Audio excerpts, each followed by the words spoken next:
The coyotes have gone quiet by 4:03 a.m. Miriam knows this because she is once again awake to hear it. That specific bottomless silence that follows the last howl, like the space between the final note of a symphony and the audience's first breath. She has been cataloging this silence for 2 years now. She knows its texture the way she once knew the texture of topographic maps.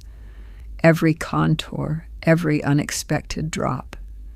She is 72 years old, and she is lying on her back in a converted farmhouse in the high desert of northern New Mexico, staring at a ceiling she cannot see.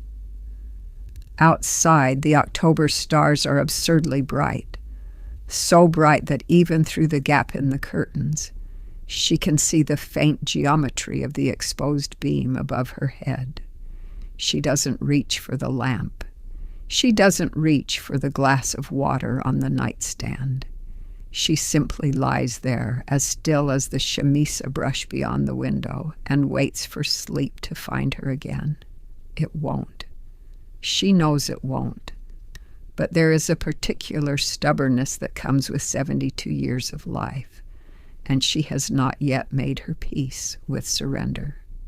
When Miriam worked for the Federal Survey Office in Santa Fe, she spent 31 years translating the physical world into precise, navigable language. Mountains became contour lines. River bends became measured arcs. The chaos of terrain became something a stranger could hold in their hands and trust. That was the job. Take the unruly, bewildering landscape of the earth and render it comprehensible, useful. She has been trying, with considerably less success, to do the same thing with her nights. In the first months after her husband, Raphael, died, she assumed the broken sleep was grief, the body in mourning, refusing to rest. That made sense. Grief was a map she recognized, even if she hated reading it. But Raphael has been gone for 4 years now, and the sleeplessness has not retreated. If anything, it has organized itself into a kind of terrible routine. She falls asleep without difficulty. That is the cruelest part, the false promise of it. She sinks under by 10 or 10:30, and for a few hours she is genuinely, gratefully gone. And then something, not a sound, not a dream, not a worry she can name, simply deposits her back into wakefulness, blinking and alert, at somewhere between 3:30 and 4:15 in the morning, every single night. In the 2 years she has been tracking this, the variation is less than 40 minutes. She has tried chamomile tea, melatonin from the pharmacy in Espanola, a white noise machine shaped like a seashell that her daughter-in-law sent from Portland. She has tried going to bed later, going to bed earlier, reading until her eyes burned, not reading at all. She has rearranged the bedroom furniture twice, as though the problem were architectural. She has done everything except understand what is actually happening, and Miriam, who spent her career in the business of understanding, finds this particular ignorance almost physically painful.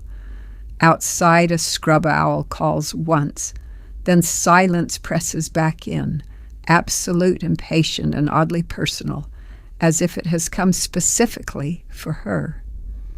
She exhales. The ceiling beam is just barely visible. Somewhere in the house, the old gas furnace clicks awake with a small ignition sound, like a finger snap.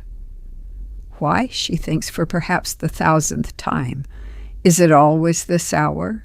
And that question, simple, exhausted, completely genuine, is the beginning of the only map that matters. Miriam once mapped a region of the Gemmas Mountains where a fault line ran beneath the surface so quietly that nobody had accounted for it on any existing chart. The land above looked ordinary, flat in some stretches, grassy, But underground, two enormous plates of rock had shifted incrementally over millions of years, and if you drove a survey stake down far enough, you found the truth. The ground was not where it appeared to be. The landscape was running on a different set of rules than the surface suggested. She thinks about that fault line now, staring at the ceiling. Because that is, she will eventually learn almost exactly what is happening inside her skull. Tucked into the base of the human brain, where the optic nerves converge like roads meeting at an unmarked junction, there is a cluster of neurons about the size of a grain of rice. Neuroscientists call it the suprachiasmatic nucleus, which is an excellent name for something so quietly powerful. In practical terms, it functions like a foreman, a shift supervisor for every biological process in the body. It manages core temperature, hormone release, digestion, alertness, and most critically, the architecture of sleep. For most of a human life, it runs with the reliability of a well-maintained clock. You can almost set your watch by it. But the foreman ages. By the time a person reaches their late 60s, the cells in this tiny cluster begin to fire with less precision. Not dramatically, nothing breaks. Nothing announces itself. The shift is subtle, like a clock that loses 30 seconds a day. Over weeks, the drift accumulates. The foreman starts calling end of shift, earlier and earlier in the evening. He starts calling morning meeting, earlier and earlier in the night. For Miriam, this drift has been in progress for years. She has simply been experiencing its effects without knowing their name. Here is the math she never thought to do. She falls asleep at 10:15. She is 72, healthy, active. Her body genuinely needs about 6.5 hours of consolidated rest. Not the 8 hours she still believes she should want. The 8 hours that feel like a birthright she's been robbed of. 6.5 hours from 10:15 lands, almost exactly at 4:45. But there is the drift to account for, the foreman running fast. Her body's internal midnight has quietly crept back 2 hours from where it sat when she was 40. So by 4 a.m., her brain is not in the middle of the night. To her foreman, it is morning. It is almost embarrassingly, insistently morning. Her core body temperature has already begun its pre-dawn rise.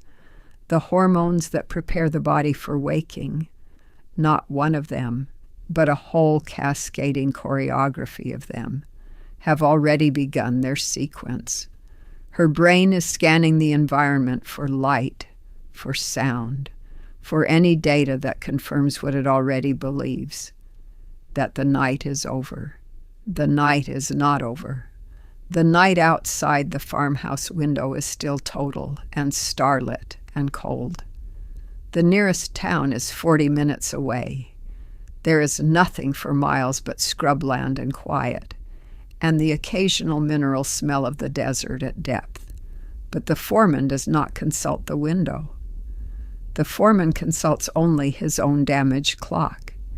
And so Miriam lies in the dark, her brain running on a time zone that no longer aligns with the one her life inhabits, and she feels, without being able to name it, the deep cognitive dissonance of a creature who is, in the most literal biological sense, somewhere other than where she appears to be.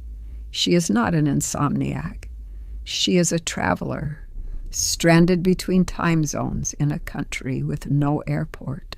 When Miriam was young, 26, 27, living in a studio apartment in Albuquerque and working her first field assignment, she slept with a kind of unconscious ferocity. She did not go to sleep so much as fall into it, the way you fall into deep water. Down and down and down. Her roommate used to joke that a brass band could set up in the living room, and Miriam would not stir. Sleep, in those years, was an event that happened to her. Reliable, thorough, almost aggressive in its completeness. She didn't know then what was generating that depth. She didn't know about the river. Every evening as dusk settled, a gland deep in the center of her brain, the pineal gland, no larger than a pea, tucked between the hemispheres like a jewel in a setting, would begin its quiet work. It measured the fading light through a complex relay from the eyes, and when it registered that the sun had set, it opened its floodgates. Into her bloodstream went melatonin, not the faint trickle from the pharmacy bottles, but a full, surging river of the real thing. This was the body's original darkness, the manufactured night. That river carried her under and kept her there. 6 hours, 7 hours, sometimes more. The waves of deep sleep that rolled through her in those years were long and powerful, and they did their work completely, washing out the neurological debris of the day, restoring tissue, consolidating memory, running the body's maintenance cycles with unhurried thoroughness. She woke feeling rebuilt. In her 60s, the pineal gland calcified, slowly, imperceptibly, the way mineral deposits form on the inside of a pipe. The river didn't stop. It just narrowed and shallowed and changed its banks. By 72, Miriam's natural melatonin output at night is roughly a quarter of what it was at 30.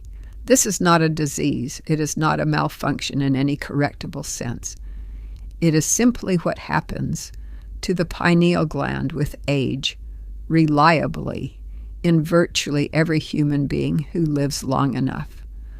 The pharmacist who sold her the melatonin tablets was not wrong to suggest them, but he was, perhaps, insufficiently clear about this. The tablets she was taking were attempting to fill a river basin with a garden hose. And then there is the other chemical, the one that arrives too early. Cortisol is a hormone that most people have heard of in the context of stress, which gives it an unfair reputation. In its proper role, cortisol is magnificent. It is the body's mobilizing agent, the chemical that prepares the muscles for use, sharpens the senses, nudges the liver to release glucose, and carries the message the world is waiting. In young people, cortisol surges reliably at dawn, reaching its peak within an hour of natural waking. It is, in effect, the body's own cup of coffee, self-brewed and perfectly timed. In aging bodies, the timing loosens. Miriam's cortisol begins its surge, not at dawn, but 2, sometimes 3 hours before it. By the time the clock reads 4 a.m., she has been bathed in mobilizing hormones for 40 minutes already. Her body is not resting. Her body is preparing. Her pulse has quickened by 4 or 5 beats per minute, not enough to notice during the day, but in the stillness of the dark farmhouse, conspicuous. Her muscles have a subtle, restless readiness to them. Her brain has quietly, without consulting her, begun its inventory of the day ahead. She is chemically already awake. The darkness outside is irrelevant. The silence outside is irrelevant. She has the shallow water sleep of someone floating in a tide pool rather than the open sea. And at 4 a.m., with cortisol rising and melatonin retreating, even the sound of the furnace, even the almost soundless sound of her own breathing, is sufficient to break the surface tension. She bobs upward, and there she is again, ceiling, beam, stars. She lies very still, as if stillness might trick sleep into returning. It won't. She has tried, but she is not yet ready to admit this. So she lies there for another 20 minutes, breathing carefully, while her body runs its pre-dawn procedures without her consent, like a house whose automated systems have switched on before the residents woke. It would be simpler if the waking were clean, if she simply opened her eyes, registered the darkness, and lay peacefully until morning. But there are guests. The first guest arrives in her lower back, a slow, deep ache that she doesn't notice during the day when she is moving, when she is making coffee or walking the perimeter of the property or driving into Espanola for groceries. Movement is its own anesthetic, but lying still for 5 hours, the ache has assembled itself from something negligible into something that fills the whole lower quadrant of her awareness, like a low note held indefinitely. She shifts. The old mattress adjusts. The ache adjusts with her. Patient, established, not going anywhere. In her 60s, Miriam's lumbar cartilage began the slow compression that affects almost every person who reaches this age. The discs thinning, the sacral joints losing the fluid buffer that made lying still comfortable. During the day, she doesn't know this is happening. At 4 a.m., she cannot think about anything else. She rolls carefully onto her side, and this is when she first becomes fully, unhappily conscious. Because rolling over requires the small but genuine muscular effort of a body that no longer operates with the loose, easy unconsciousness of youth. The act of repositioning is a whole transaction. It produces 3 individual pops from somewhere in the vicinity of her right hip, each one feeling audible enough in the silence to wake the dead. It does not wake the dog. There is no dog, not since Raphael's Labrador died 2 years ago. But it wakes Miriam entirely, completely, and with a sudden awareness that she needs the bathroom with a degree of urgency that will not be argued with. This is the second guest. The kidneys of a person in their 70s produce more urine at night than the kidneys of someone in their 30s. This is simply true, and it is nobody's fault, and it is almost nobody's idea of a good time. The hormonal system that once suppressed overnight urine production, antidiuretic hormone, released in reliable abundance by the young, begins to flag with age. The bladder, meanwhile, becomes less elastic, holds less, and communicates its fullness with considerably less patience than it once did. You get less warning. The interval between mild awareness and non-negotiable urgency compresses year by year into something uncomfortably brief. Miriam stands. The cold ceramic tile of the bathroom floor is a full sensory event at 4 a.m. The act of turning on even the dim night light is enough, more than enough, to interact with the retinal cells that report directly to the suprachiasmatic nucleus, the small foreman who is already convinced it's morning. The light says, yes, exactly, morning. The foreman notes this. The cortisol notches up another increment. She washes her hands and catches herself looking into the mirror.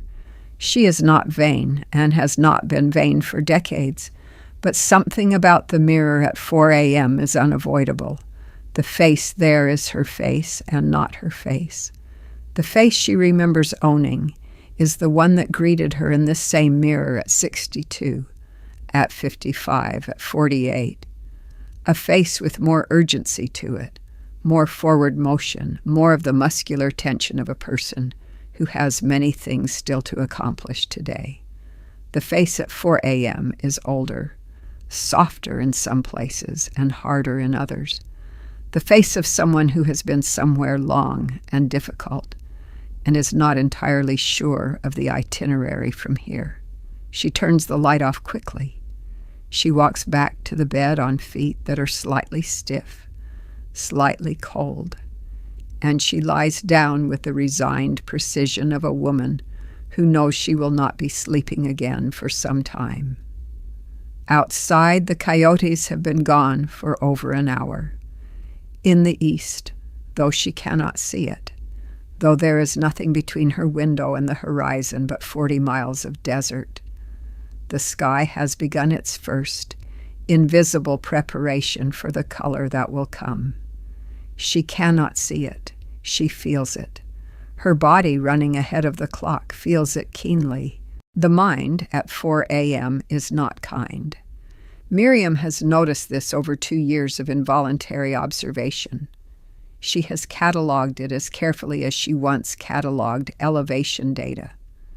The mind, at 4 a.m., has a specific agenda, and that agenda does not include comfort or proportion or the generous interpretive framework that daylight provides.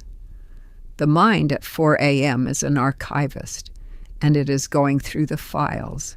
She does not choose to think about the summer of 2019, when she said something genuinely unkind to her daughter-in-law during a visit that had gone on 2 days too long, and the other woman's face had shifted in a way that Miriam has never been able to fully interpret or fully forgive in herself.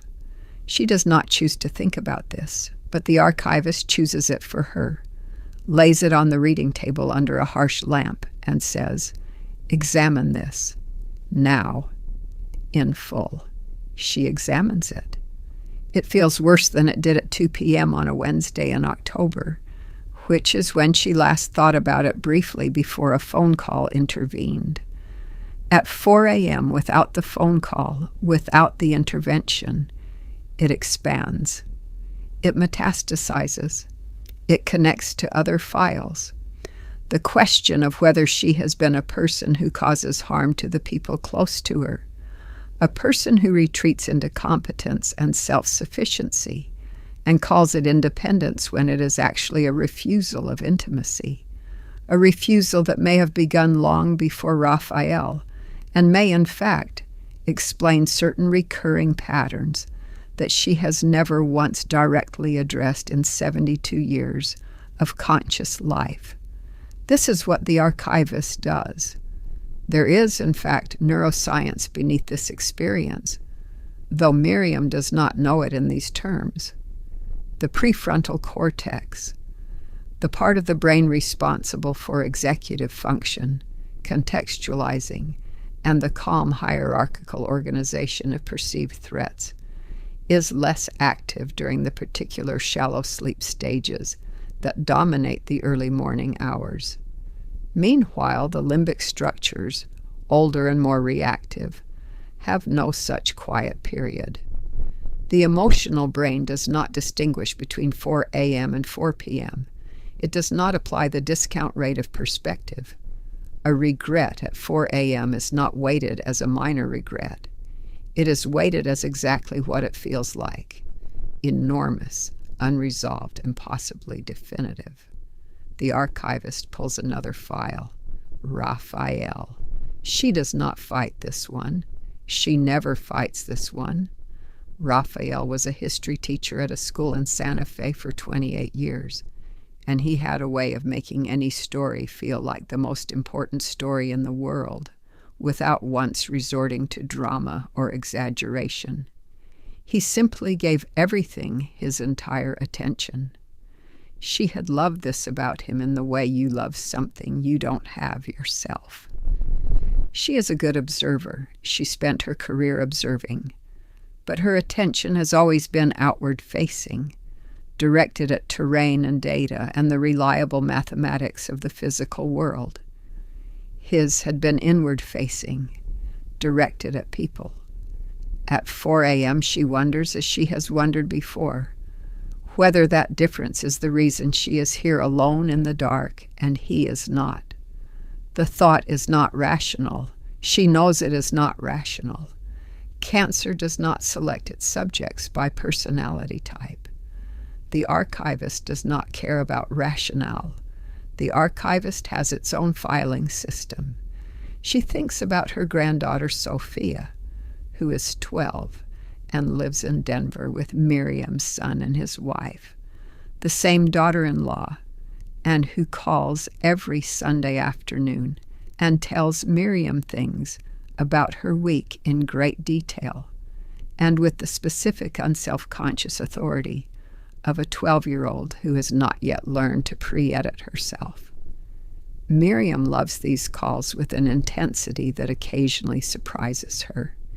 She thinks about Sophia now, which is one of the few genuinely peaceful thoughts available to her, at 4 a.m., and she holds onto it deliberately, the way you hold a warm stone. The archivist is not finished with the files, but the warm stone helps. Outside, a nighthawk cuts once across the dark. She hears it through the window. The desert makes that peculiar sound it makes in the last hour before dawn. Not sound exactly, but a quality of silence that is different from the silence of midnight. A fullness, a held breath. She has mapped the entire American Southwest in her career. She has never mapped this. It is 4:15 when Miriam notices the pressure. It begins behind her sternum. Not pain exactly, but a presence, a tightness that might be anxiety and might be something else and occupies, in the ambiguity between those two interpretations, a zone of concern that she would usually, at noon, categorize and dismiss within 30 seconds. At 4:15 in the morning, alone in a farmhouse 40 minutes from the nearest urgent care, the zone of concern is considerably less easy to navigate. She breathes. The tightness ebbs slightly. She breathes again. It ebbs a little more. She decides provisionally that it is the particular muscular tension of hours lying still on a mattress that is 7 years old and increasingly inadequate, combined with the breathing patterns of someone who has been trying, for the last 90 minutes, to lie completely motionless in the hope that stillness might substitute for sleep. She decides this and mostly believes it, but the moment passes through her like a question. She knows she has read enough in the 2 years of sleepless nights that have become their own kind of education, that the early morning hours carry a genuine medical significance. The pre-dawn surge of cortisol and the accompanying rise in blood pressure and heart rate are real physiological events, not just feelings. For a person with any underlying cardiovascular vulnerability, these hours are statistically the most demanding of the 24. The body is working. It is not merely sleeping badly. It is managing the morning preparation protocol on a system that may need monitoring. Miriam is not, as far as she knows, a person with cardiovascular vulnerability. Her last checkup in July returned numbers her physician described as frankly excellent for any age. But she is 72, and she lives alone, and there is a specific quality to being 72 and alone at 4:15 in the morning, with a tightness behind the sternum that no amount of good blood work entirely dissolves. She sits up slowly and swings her feet to the floor. This is a deliberate act. She has made a private commitment to herself, one of the quiet, unnegotiated agreements a person makes with their own fear, that when a sensation is ambiguous enough to be worrying, she will sit up. She will not lie still and wait for it to resolve or escalate. She will sit up. She will breathe. She will place a hand lightly on her own sternum, and she will attend to the information her body is offering instead of arguing with it. The tightness passes completely. Within a minute of sitting, it is gone. She recognizes it now, the intercostal muscles, compressed from hours on her side, releasing. She has felt this before. She breathes a long exhale of something that is relief, mixed with the faint embarrassment of having taken her own pulse figuratively and found it was the wrong diagnosis. But she does not dismiss the moment entirely, because here is what Miriam has come to understand. Sitting on the edge of her bed in the October dark, with the stars still blazing outside the window, her body at 4 a.m. is trying to tell her something. Perhaps not always something critical. Perhaps not always something she needs a doctor for, but something. It is producing data. Her sleeplessness is not random, not a personal failure, not a punishment for some invisible transgression. It is a report. The kind of report she spent 31 years learning to read. The terrain is trying to speak. She simply hasn't learned to read this particular kind of terrain yet. There is, she realizes, one significant difference between mapping the physical landscape and mapping this one. The physical landscape does not change in response to being understood. A mountain does not move because you've measured it accurately, but the body does. Understanding what is happening, why the 4 a.m. waking, why the shallow drift, why the chemical cascade, turns out to matter. It turns out to be, in some ways, the most useful information she has encountered in years. She stands. She wraps a blanket around her shoulders. She walks on her cold, stiff feet to the kitchen. The kitchen window faces east. Miriam didn't plan this when she and Raphael bought the property in 2003. She didn't consider at 50 which direction the kitchen window would matter. But it faces east, and at 4:30 on an October morning in the high desert of New Mexico, this turns out to be one of the best architectural accidents of her life. She makes chamomile tea, not because she expects it to send her back to sleep, not tonight, but because the ritual of it is its own kind of anchor, and she carries it to the window and she sits in the wooden chair Raphael painted blue a year before he died, and she watches the dark. It is not peaceful yet. She is tired, and her back aches, and the archivist is still shuffling papers somewhere at the back of her mind. But she has decided, somewhere in the last 40 minutes, to stop fighting the 4 a.m. as though it were an intruder, and start treating it as information. Here is what the information says. Her foreman is running fast. This is not a malfunction. It is a natural recalibration of the aging circadian system, and while she cannot stop it, she can work with it. If her biological morning truly begins at 4, then her biological evening, her true sleep window, begins correspondingly earlier than she has been allowing herself to honor. She has been keeping herself awake until 10:30, 10:45 out of habit, out of a vague notion that early bedtimes are for the defeated. And the result is that she is falling asleep at the beginning of her optimal sleep window, rather than the middle of it. She is trying to fill a vessel that has already started to empty. She thinks, what if she stopped fighting the early evening drowsiness she always feels around 8:30? The drowsiness she has been suppressing with a second cup of tea or a deliberately engaging book. What if she honored it? What if she went to bed at 9 and made a different arrangement with the night? The math rewritten, 9 p.m. to 4 a.m. is 7 hours. 7 hours is not a diminishment. 7 hours is exactly what her body is asking for. She has been treating it as a shortfall.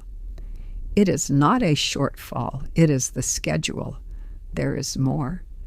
She thinks about the mornings, the ones where she eventually gives up on sleep around 5 and goes outside in the cold to stand on the porch.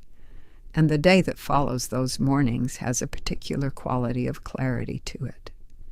She has always attributed this to resignation, to having exhausted her resistance. But she has read something recently in one of the articles she has been consuming voraciously since she started investigating her own sleeplessness that suggests a simpler explanation. Morning light, the direct, unfiltered light of early morning, received through the eyes in the first hour of waking, sends a signal directly to the foreman, synchronizing his internal clock with the actual clock of the sun. It is a hard reset. It tells the foreman, here is the real dawn. Adjust your records accordingly. She has been going outside on some mornings, but not all of them. On the bad mornings, the ones where she is genuinely depleted, where she rolls from 4 a.m. to 6 a.m. in a gray fog of fatigue, she has been retreating to the couch instead of the porch, pulling a blanket over herself, closing the curtains. She has been, inadvertently, starving her foreman of the one thing that would help him correct his drift. She carries her tea to the back door and she opens it. The cold hits her immediately. Real cold, the kind that registers in the back of the throat, the kind that makes the body tighten in a single reflexive response before it adjusts. She is in her nightgown and blanket, and this is absurd, and she does it anyway. She sits on the back step and she looks east. The horizon is still black. The stars are still out. But there is a quality to the eastern edge of the sky that is different from the western edge. A darkness that is slightly less absolute, as though the black there has been thinned with something dark blue, and the dark blue thinned with something even lighter, just at the very edge of sight. It is not dawn, but it is the rumor of dawn, the suggestion. She sits with it. She thinks about the other changes she has been reading about the blood sugar, the way she has been eating a bowl of crackers and cheese at 9 p.m., because the kitchen is where she goes when she can't sleep, and the way that spike of simple carbohydrate likely explains the 4 a.m. urgency she sometimes feels, the slightly shaky quality to the mornings, the hunger that seems disproportionate to the hour. She thinks about the protein she has been neglecting, the way she has been cooking smaller and simpler since it has been only herself at the table, the way nutrition has become an afterthought for a woman who once made elaborate Sunday dinners as a form of love. She thinks about the room. She has been keeping the furnace at 68 degrees because Raphael liked it warm, and she has never changed the setting, because changing the setting felt, in some way she didn't examine, like an erasure. She understands now, reading the new map, that the body's induction of deep sleep requires a core temperature drop, and that a room at 68 impedes this drop more than she realized. She will turn it down, not as a forgetting of Raphael, that is not how forgetting works, but as an act of care for the person who still lives in this house, which is her. She lives here. She is the person who lives here. She thinks about the 4 a.m. archive. She cannot stop the archivist from opening the files. She cannot chemically suppress the prefrontal cortex and liberate herself from regret. But she has read about something that she has been practicing imperfectly in the last few weeks. The deliberate redirection of thought at moments of escalation, not suppression, not the impossible instruction to simply stop thinking about something, but something more like the technique she used to use in the field when a survey line went through difficult terrain. You don't stop, you reroute. You find the path the ground will permit. When the archivist opens the file on the 2019 visit, she does not tell herself the regret is unjustified. She does not say it didn't happen. She says, I know, I have noted this. I will write a letter to her in the morning. And then she redirects. She thinks about the topography of the Sangre de Cristos in early light. She thinks about the exact shade of orange that the cliffs near Abiquiu turn in November. She thinks about the smell of pinon smoke coming from a house somewhere down the road, the smell that has always meant to her that something is cared for and warm. She cannot always hold the redirect. Sometimes the archivist wins, but sometimes, on the better nights, the ones that have been occurring slightly more often in recent weeks as she has been making these small adjustments, she manages to stay in the rerouted path long enough for something like ease to settle over her. And from that ease she drifts, not into the deep water of youth, but into the shallower, quieter water that is what her body now provides. It is enough. It turns out improbably to be enough. The sky at the eastern horizon has gone from rumor to soft statement. The dark blue has thickened into gray blue. The stars directly overhead are still fully present. But the horizon has made its commitment. Light is coming. Not yet, but coming. Miriam wraps the blanket tighter. She does not go back inside. She thinks, I have spent 31 years making maps so that people could find their way through unfamiliar terrain. I have mapped 600,000 square miles of American geography and never once thought to turn the instruments on myself. The body, it turns out, is a landscape like any other. It has its own fault lines, its own rivers, its own elevation changes. It has seasons, and it has weather, and it has places where the ground is not where the surface suggests. It changes over time, not catastrophically, not without warning, but steadily, the way all landscapes change, the way the Colorado River has been carving the canyon for 6 million years, not in a single dramatic moment, but in the accumulation of days, in the persistent patient work of water against stone. You cannot map a landscape and expect it to stop changing. You make a map. Then the landscape changes. Then you make a new map. She had been trying for 2 years to use the old map. The gray-blue at the horizon has acquired the faintest edge of rose. Barely. Almost imagined.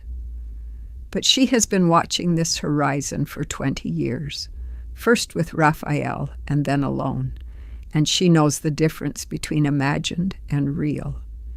She stands, joints complaining with their usual morning vocabulary, and she stretches her arms out wide, blanket falling open, cold air hitting the full length of her, and she breathes it in, all of it, the cold, the rose light beginning, the pinon smoke from somewhere, the smell of the chamisa that is everywhere in this landscape, like a form of presence, like the land reminding you it is alive.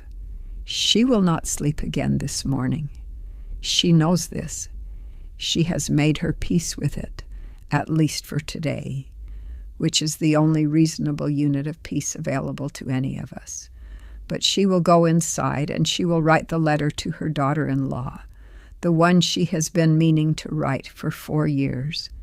And she will change the thermostat.